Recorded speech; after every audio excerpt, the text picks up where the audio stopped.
Hi there, this is Book of Mormon Reader with just a little video response to Backyard Professor's scripture that he chose, Alma 50 or 32. Well, I marked it. Yeah, Alma 32. I am so glad that you selected this particular passage. It looks like you got cut off too, so looks like there's more coming, which I look forward to hearing what you have to say. You know, you are rather delightful at how you pontificate over such matters.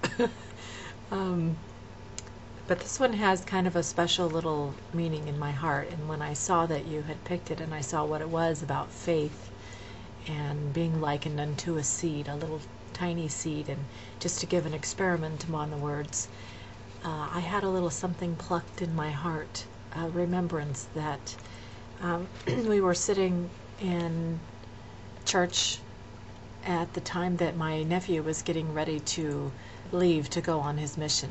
He served in Neuquén, Argentina, and all over the world, of course, people have seen Mormon missionaries that kind of stand out with their suits on and their nice haircuts and their little badges, and so this was the day that my nephew was leaving to depart, or not the day he was actually leaving, but the day that he was giving what some Mormons would call like their farewell before they leave on their mission. And this was the basis of his entire talk, was this chapter. And I have never seen such raw honesty.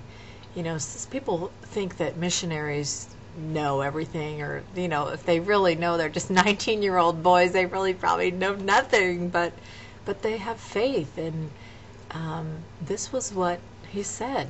He said, I'm scared to go on a mission. I don't really know if I believe or not, but this is something that I've planned on doing my whole life, and I want to be obedient, and I want to honor my parents.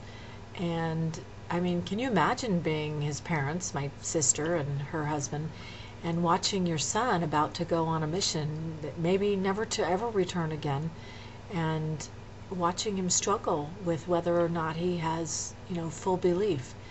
Now, of course, I saw him as an infant, and I watched him grow in the gospel, and as a boy, and then into a young man, and we could see that he had goodness to him, that he did have a testimony, but he didn't know that he had a testimony.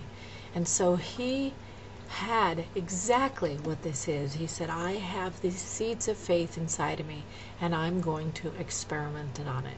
And I am pleased to report that he did experiment on the word of the Lord, that he did exercise just this particle of faith, and the Lord did pour out his blessings upon him, so that he enlarged the swelling in his breast. He enlarged his mind. He was able to learn the language very quickly, and he learned to love the people. But he did something. He was proactive. He took the steps of obedience. And that's what the Lord is saying, is you have to have a little bit of faith, and I will guide you the rest of the way. And one of the interesting things that I have found in observing your videos with all of the naysayers and people who try to, you know, talk against what you're saying, is you're trying to prove the Book of Mormon scientifically. And not that there's anything wrong with that, but what I'm saying is this whole principle about faith and about exercising a little particle of it to trust the Lord and to have a believing spirit is what is going to touch the hearts of man.